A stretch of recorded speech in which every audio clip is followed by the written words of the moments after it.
Welcome back to Firestorm Games and another episode of the Hobby Table, where we're showing you how to quickly paint the Magmic Invocations endless spells from Age of Sigmar, and we'll be using the Citadel range of paints to do so. The first step in painting is to prime so that the later layers of paint properly stick to the surface of the model.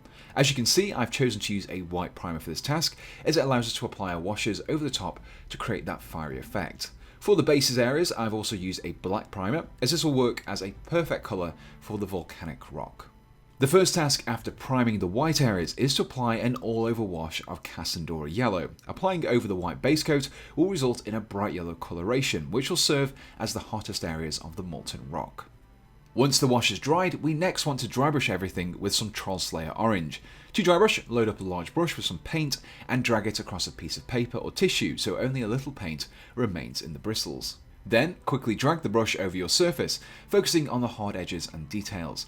This will cause the paint to only accumulate on those raised areas, leaving the hotter yellow coloration still visible in the cracks and recesses. As a quick tip, by ensuring that your brush is ever so slightly damp during this process, will ensure that you get a smoother overall finish and avoid that dusty texture.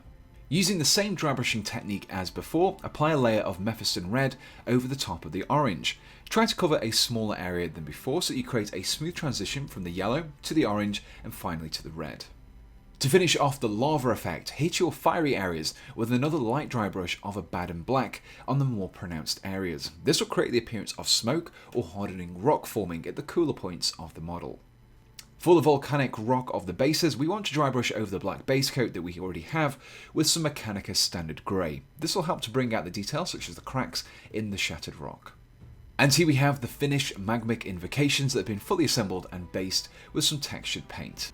If you enjoyed this quick guide to getting your Magmic Invocations painted and ready for the gaming table in as little time as possible, then please do let us know in the comments below. And if you have any suggestions for future tutorials, do let us know those as well.